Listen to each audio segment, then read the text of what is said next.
ब्रह्मा जी का दिन जब प्रातः काल होता है तो जैसे एक दुकानदार अपनी दुकान फैलाना शुरू कर देता है, ऐसे ही त्रिगुण अहंकार के द्वारा इस सृष्टि की रचना होती है।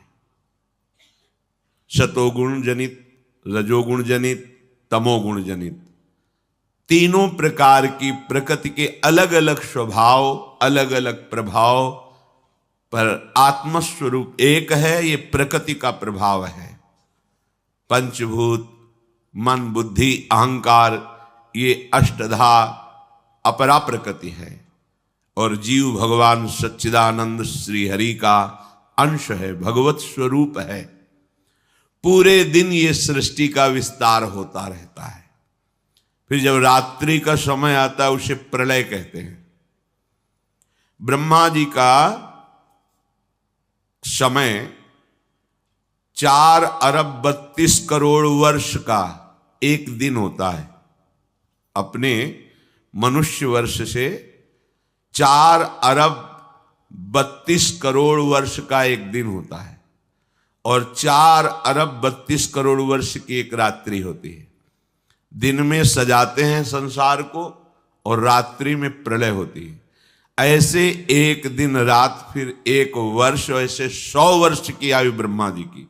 जब 100 वर्ष की आयु होती तब महाप्रलय होता है, ब्रह्मा का भी नाश हो जाता है। नाश का तात्पर्य जो ब्रह्मा स्वरूप है वो भी लय होकर हरि में लीन हो जाता है। केवल हरि, केवल हरि, दूसरा कोई नहीं। तो जब रात्रि का समय आता है 4 अरब 32 करोड़ वर्ष बाद, तब प्रलय होती है। कितना भयानक कष्ट है प्रलय में। हमें तो कष्ट ही कष्ट है। अगर मुक्त नहीं होते तो कष्ट ही, मरना कष्ट, जीना कष्ट, फिर जन्मना कष्ट, फिर रोग कष्ट, विषाद, हर्ष, शोक, भय, मान, अपमान, पूरा जीवन, पूरे जन्म के जन्म जब विचार करके देखो तो यहां कष्ट के सिवा कुछ हाथ नहीं लगता है। पूरा जीवन हो गया कमा के, मर गए, फिर कुछ नहीं, फिर नई पढ़ाई, नई योग्यता, नया धन, नया परिवार, फिर मर गए, फिर न, कब से चल रहा है। अच्छा, ये ही चलता रहे, इतना ही नहीं, एक बार इसके बाद फिर प्रलय होता है। प्रलय में कैसी भयावह स्थिति होती, भय ही भय है। इसलिए भगवत प्राप्ति अनिवार्य है, अनिवार्य, अत्यंत अनिवार्य है। जिस समय शाम होती ब्रह्मा जी की, प्रलय शुरू होता है। धातु पपलो आसन्ने व्यक्तम द्रव्य गुणात्मकम अनादि निधन कालो हव्यक्तायापकर्षति शतवर्षा हृणावृष्टिर् भविष्यत्युल्बणा भुवि तत्कालोपचितोष्णार्को लोकास्त्रीन् प्रतिपिष्यति। जिस समय प्रलय का समय आता है तो ये पूरी सृष्टि मूल की तरफ खिंचने लगती है, भगवान की शक्ति से समेटने लगती है। उस समय 100 वर्ष तक एक बूंद पानी नहीं बरसता, 100 वर्ष तक सूखा पड़ता है। शतवर्षा अनावृष्टिर, 100 वर्ष तक एक बूंद पानी नहीं। तो पृथ्वी का सारा पानी सूख जाता है, पीने के लिए पानी नहीं, अन्न के लिए कहीं दाना भी नहीं दिखाई देता, कुछ भी नहीं रह जाता। 100 वर्ष वर्षा ही नहीं होती, इतना अकाल सूखा कि इतने में ही सब जीव जंतु, मनुष्य शरीरधारी बहुत मर जाते हैं। 100 वर्ष भयंकर सूखा, गर्म वायु तपती हुई, बचना मुश्किल है। उसी के घर्षण से दावानल, बड़े बड़े वनों में आग लग जाती है। पानी बूंद नहीं, न तालाब में, न कुआं में, न सरोवर में, न सरिता में, सब उष्ण ताप से सूख जाता है। बिना पानी के, बिना अन्न के तड़प तड़प करके जीव मरते हैं। आगे प्रलयकालीन सूर्य का तेज उदय होता है 100 वर्ष सूखा के बाद। सूर्य से तीनों लोकों में अग्नि की वर्षा होने लगती है। जैसे ओले देखते हो, कोई बनाता थोड़ी कि किसी फैक्ट्री में नाप के काटे जाते हो, झर झर झर झर झर झर ढेर लग जाता, ऐसे अग्नि बरसती है। और नीचे से भगवान शंकरषण की फुंकार से, ज्वालामुखी देखा है? किसने कोयला रखा वहां, पेट्रोल रखा? कैसी देखा है ज्वालामुखी? धधकती हुई बहती हुई आग, ऐसे नीचे के लोगों से आग प्रकट होती है, भस्म करते हुए सब लोकांतर को ऊपर बढ़ती चली जाती है। ज्वालामुखी देख के हृदय कांप जाएगा। भारी अग्नि, ये जलाने वाले अग्नि से भी तापमान उसका कई गुना अधिक होता है। कुछ भी पड़ जाए सीधे आग लग जाएगी, सीधे भस्म हो जाएगी। नीचे से पूरी की पूरी पृथ्वी ज्वालामुखी हो जाती, ऊपर से सूर्य आग बरसाता है। 100 वर्ष तक अग्नि की वर्षा रहती है। पहले 100 वर्ष तक सूखा, उसमें जो कुछ बचे अग्नि की वर्षा, भस्म हो गया पूरा का पूरा। ये 14 भुवन सब भस्म हो गए, नीचे से ऊपर तक। ये स्वर्ग लोक, महालोक, जनलोक, तपलोक सब, क्योंकि ये प्रलय है। ब्रह्मा जी भगवान के नाभि कमल पर विराजमान है, सारी सृष्टि भस्म हो रही। 100 वर्ष तक अग्नि वर्षा ये होती है। अब जैसे कहा जाए कि नीचे से अग्नि निकलेगी, अगर हम ज्वालामुखी ना कहें तो आप अनुमान भी नहीं लगा सकते। ऐसा कैसे हो सकता है? देखो ना, फोड़ करके अग्नि कैसे प्रांत के प्रांत को भस्म कर दे। और वहां एक जगह से निकलती है पहाड़ों में, या पूरी पृथ्वी ज्वालामुखी हो जाती, जगह जगह से अग्नि भगवान शेष के फुंकार से, और ऊपर से भयानक अग्नि तपती हुई बरसती है। जैसे ओले बरसते हैं ऐसे अग्नि बरसती है। लोगों को तपाने वाली भगवान शेषनाग के मुंह से निकलती हुई प्रचंड लपटें नीचे के लोगों से जलाना प्रारंभ करती हुई इतनी ऊंची बढ़ती हैं कि समस्त ब्रह्मांड को भस्म कर देती है। भगवत प्राप्ति अनिवार्य है। अगर ये सुनकर के तुम्हें भय नहीं लग रहा तो भगवान की माया ने विशेष जकड़ रखा है। कहां हम जाएं? एक ही जगह है भगवान की शरण। हमारी कितनी दुर्गति है, हम सोच नहीं पा रहे। कब मर जाए कोई पता नहीं, कोई हमारा मित्र पता नहीं। हम जिसे मित्र समझते हैं वो धोखा दे रहा है, वो शत्रुता का कार्य कर रहा है। जिसे हम सगे संबंधी वो सब स्वार्थ में। कौन है मेरा, क्या है मेरा? विचार करोगे तो अभी भयभीत हो जाओगे, और भयभीत होना मंगल है। क्योंकि जो शभीत आवा सरनाई, रखियो ताहि प्राण की नाई। यदि भयभीत होकर भगवान की शरण में चले जाओ तो भगवान जैसे अपने प्राण बहुत दुलारे होते हैं, ऐसे शरणागत का दुलार श्री भगवान करते हैं। एकमात्र हमारे बचने का उपाय भगवान के वचन से समझ लीजिए। वो कह रहे मामेव ए प्रपद्यन्ते माया में ताम तरन्ति। केवल मेरी शरण हो जाओगे तो मैं बचा लूंगा, नहीं तो इस भव समुद्र से बचना बहुत कठिन है। बड़ा दुखदाई है, अभी समझ में नहीं आ रहा, बड़ा दुखदाई है। कार में बैठे बैठे मुस्कुराते हुए पूरा परिवार जा रहा है, अंदर से पता नहीं क्या हुआ, कार में आग लग गई, सब भुन गए पूरा परिवार।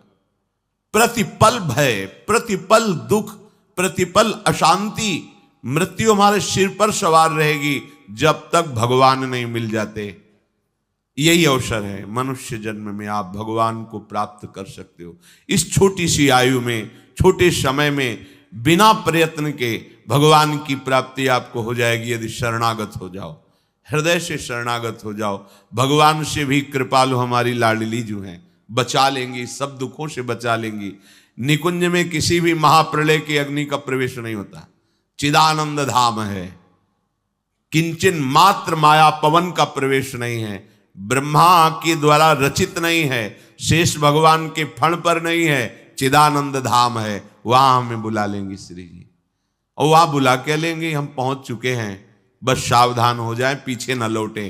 तो हम आ गए हैं, श्री जी के दरवाजे पे आ गए हैं। और जो इस द्वार पे पड़ रहता है वो फिर निहाल हो जाता है। महारानी जी के द्वार पे आ गए। घर पे इसलिए नहीं कह रहे अंदर कि अभी नेत्र खुले नहीं है तो तुम देख नहीं पा रहे हो, कहोगे कहाँ श्री जी हैं। तो अभी दरवाजे पे आ गए, इतना विश्वास कर लो। और निरंतर रसिकों की आज्ञा में रहो, एक कदम भी आज्ञा के विमुख न रखो, तो बिना किसी प्रयास के तुम्हें श्री जी की प्राप्ति हो जाएगी। पक्का मान लो, बिना प्रयास के। बस तुम्हारे अंदर एक धारणा बन जानी चाहिए, अब आज्ञा के बिना हमारा कदम नहीं बढ़ेगा। अब जोई कहें करें हम सोई, बस इसके परिणाम स्वरूप लाड़ लीजिए आपको कृपा करके अपने निकुंज में बुला लेंगी जहां माया का प्रवेश ही नहीं है। ये सब मायाकृत सृष्टि का प्रलय होता है। बोलो 100 वर्ष तक हाहाकार मच गया, नीचे से अग्नि ऊपर से अग्नि, और 100 वर्ष पानी नहीं गिरा तो सब सूखा। अब कौन बचा? सब भस्म हो गया। अकाल में ही 100 वर्ष में सब स्वाहा हो गए, जो कुछ बचे वो अग्नि की वर्षा से नष्ट हो गए। शांवर्तको मेघ गणो वर्षति श्मशतम समाहा धाराभिर्हस्ति हस्ताभिर लीयते सलिले विराट। 100 वर्ष अग्नि के बाद फिर प्रलयंकारी मेघ, जिनको शांवर्तक कहते हैं, वो हाथी की सूंड के समान धारा बरसाते पानी की। 100 वर्ष तक निरंतर धाराभिर हस्ति हस्ताभिर लीयते सलिले विराट, हाथी की सूंड के बराबर बूंदे नहीं, धारा, पूरी सृष्टि जलमग्न। ये पूरा विराट ब्रह्मांड जल ही जल हो गया, कुछ नहीं बचा, केवल जल। नीचे के लोगों से लेकर ऊपर तक केवल जल ही जल। पहले सूखा में नष्ट, फिर आग की वर्षा में सब भस्म, फिर जल ही जल। उस समय ब्रह्मा अपने ब्रह्मांड को छोड़ करके उस कमल पर विराजमान होते जो भगवान के नाभि में विराजमान है। ये रात्रि हुई ब्रह्मा जी की, सो गए, उसमें सब नष्ट हो गया। वायु पृथ्वी की गंध को खींच लेती, जिससे पृथ्वी भी नहीं रह जाती, वो जल रूप हो जाती है। और वही वायु जल के रस को खींच लेता है, तब जल अपने कारण अग्नि में समा जाता है। और अग्नि को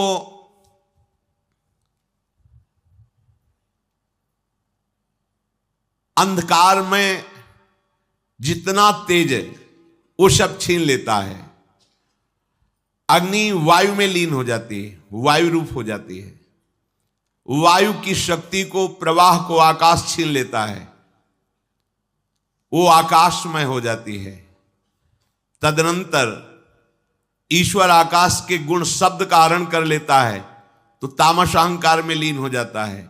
इंद्रियां, बुद्धि राजस अहंकार में, मन सात्विक अहंकार में, ये महाप्रलय हो गया।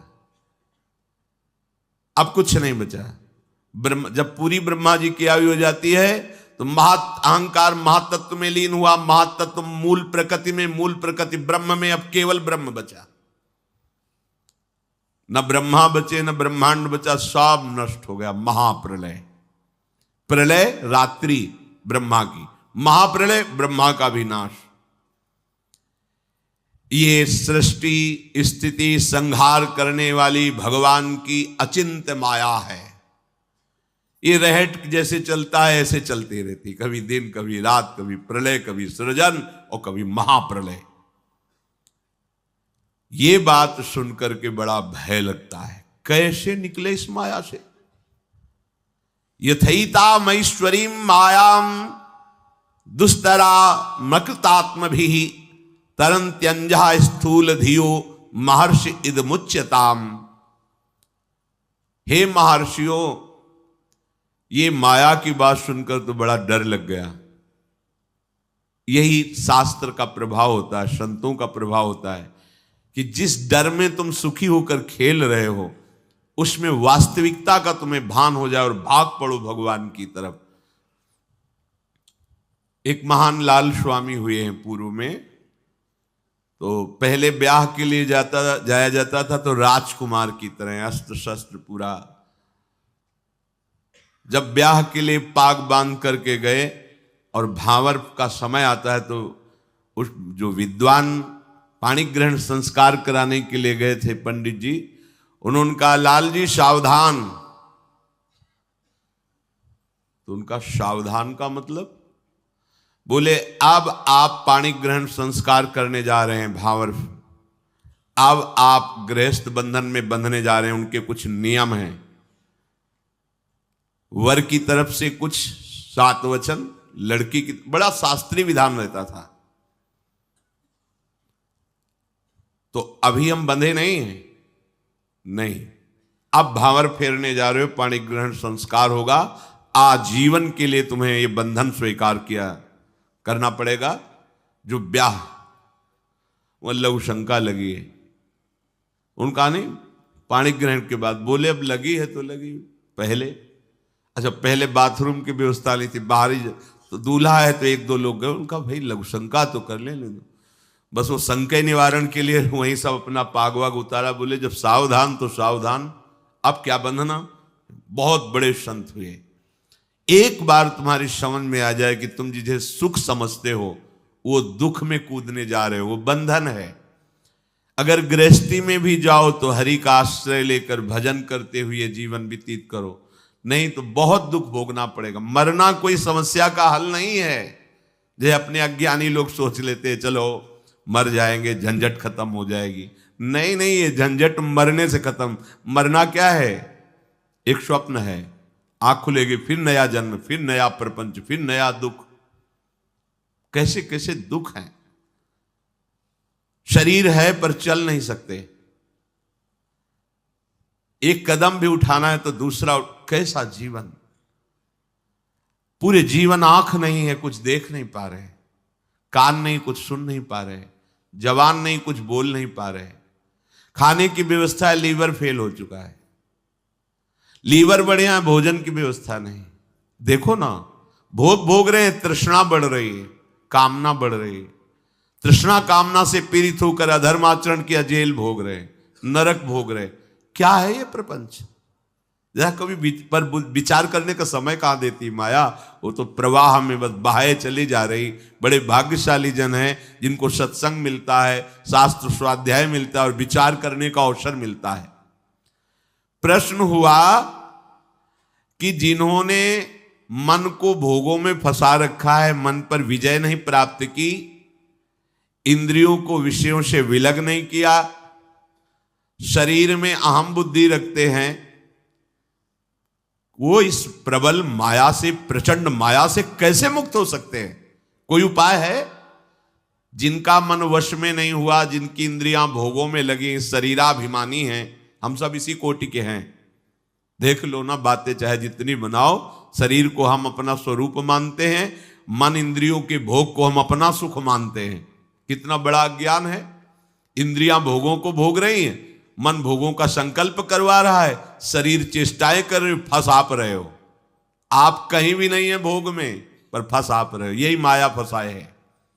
आपको किसी भी भोग की आवश्यकता नहीं, आप चिदानंद सुख स्वरूप हैं। ये भुला देना ये माया कार्य है, और ये स्मृति आ जाना भक्ति का कार्य है, ज्ञान का कार्य है। गीता सुनने के बाद नष्टो मोहा स्मृति लब्धा, अपने स्वरूप की स्मृति आ गई, भगवत स्मृति जागृत हो गई। तो इनका कैसे माया से मोक्ष हो सकता है?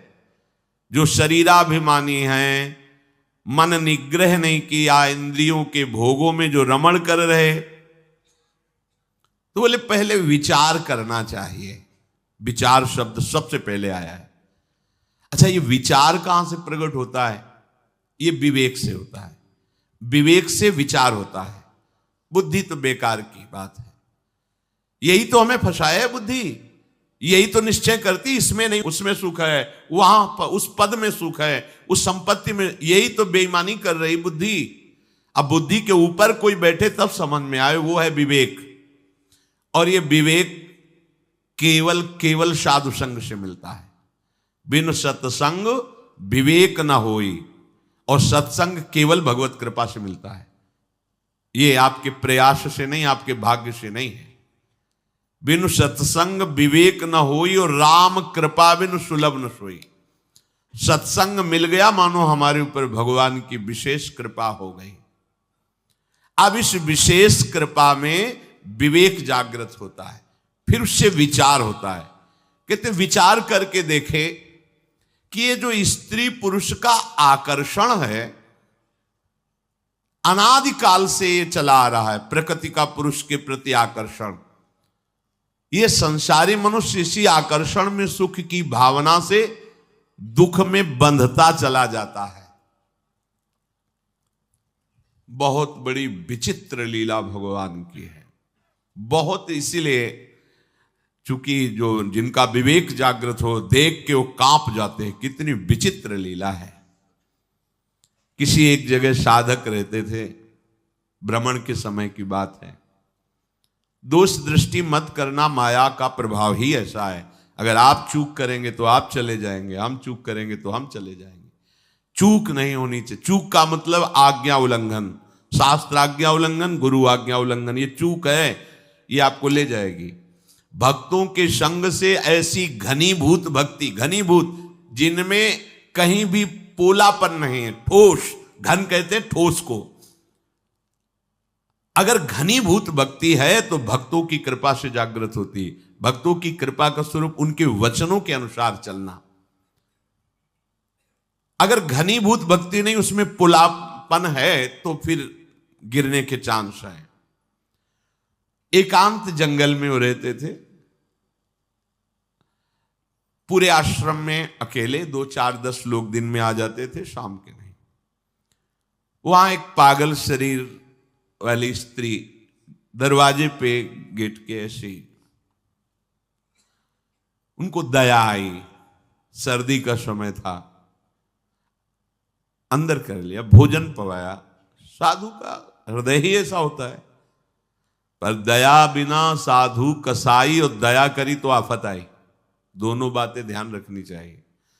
दया, अगर भगवद स्मृति चल रही है तो तुम्हारी ठीक है, और अगर भगवद स्मृति में बाधा पड़ जाए तो दया छोड़ के तुरंत भाग पड़ना चाहिए। याद संभालनी चाहिए। याद गई तो दया फंसा देगी, बस ध्यान रखना। यही दया फंसा दिया भरत जी को। भगवान की याद भूल गए, हिरन की याद आ गई। अब दया खतरनाक हो गई।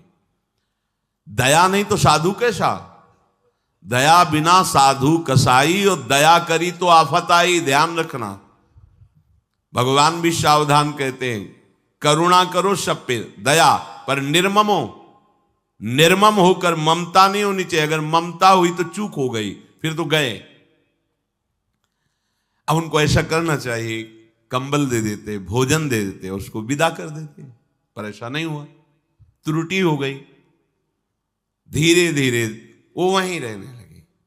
कुछ समय बाद मार्ग भ्रष्ट हो गए, भागना पड़ा वहां से। ये क्या? किसी भी रूप में माया शक्ति है। दया, करुणा, सेवा, भावना, सावधान। अगर विवेक है, विचार है, तो आज्ञा पर चलो, शास्त्र आज्ञा पर चलोगे, कहीं कोई बाल बांका नहीं। शास्त्र आज्ञा करता है, बलवान इंद्रिय ग्रामो विद्वानमपि कर्षति। इंद्रियां बड़ी बलवान हैं, बड़े बड़े ज्ञानियों को, विद्वानों को भी विषयों में फंसा देती हैं। इसलिए परस्पर प्रकृति पुरुष के आकर्षण से उपासक जो बचने के लिए चला है, उसे एकांत में कभी संभाषण या किसी भी तरह की एकांतिक वृत्ति परस्पर आकर्षण वाले शरीर के साथ स्वीकार नहीं करनी चाहिए, नहीं तो बंध जाएगा। देखो ना, सुख की प्राप्ति के लिए वो चेष्टा करता है और उससे बड़े बड़े दुखों का सामना करना पड़ता है। जो पुरुष भगवान की इस माया से पार जाना चाहता है, उसको ये विचार करना चाहिए कि मैं सारी चेष्टाएं सुख के लिए कर रहा हूं, फिर मुझे दुख क्यों भोगना पड़ रहा है। ये बात बहुत सुंदर बात। कर्मण्यारभमाणानाम दुख हत्यै सुखाय च। मैं तो कर्म जितने भी कर रहा हूं सुख के लिए कर रहा हूं, फिर मुझे दुख क्यों भोगना पड़ रहा है। इसका मतलब जिसे हम सुख समझ रहे हैं वो दुख है। दुखालयम, भगवान कह रहे दुख योनयः, इससे प्रकट ही दुख होता है। देखो, विचार करना चाहिए। नित्यार्तिदेन वित्तेन दुर्लभे नात्म मृत्युना गृहापत्याप्त पशुभि का प्रीति साधितैश्चलैः। एक धन को ले लो, इसमें हमारी सुख बुद्धि हो गई, दिन दिन इसको बढ़ाने की अंदर लालसा बढ़ी। अब चाहे पाप से कमाई हो, चाहे हिंसा से, चाहे व्यभिचार से, अक्षरशः सत्य है, अपने हृदय को नाप के देख लेना, शास्त्र है। इसके पाने के लिए बड़ी बड़ी कठिन क्रियाएं, दुखद क्रियाएं करता है। इसी बात से तो घृणा हुई थी पिंगला जी को। जनकपुरी में, विदेहराज की नगरी में ये वैश्यावृत्ति करती थी, अपने शरीर को बेच करके धन कमाना। शरीर को सजा करके दरवाजे पे बैठी, जो व्यक्ति आता सोचती मेरे ही पास आ रहा है, मुझे धन प्रदान करेगा। 12 बज गए, रात्रि तक कोई नहीं आया। हर व्यक्ति को इसी भावना से देखती, जल गया हृदय, एकांत से धिक्कार है मेरे इस जीवन को। हमारे हृदय में प्रभु बैठा हुआ है, मैंने आज तक उसे, मैं विदेहराज की नगरी में रहती हूं, ज्ञानियों की नगरी में, और कितना निकृष्ट आशा, शरीर से भोग, भोग से धन, धन से फिर भोग। अब नहीं, देखो इतनी महान हो गई कि भगवान दत्तात्रेय जी ने 24 गुरुओं में एक गुरु पिंगला जी को भी माना। और चतुरासी जी जैसे रस समुद्र ग्रंथ में, वाणी जी में महाप्रभु ने पिंगला का उदाहरण दिया। यह जो एक मन बहुत ठौर करी, कहीं कौने सच पायो, जहां तहां विपत्ति जार जुवती लो, प्रगट पिंगला गायो।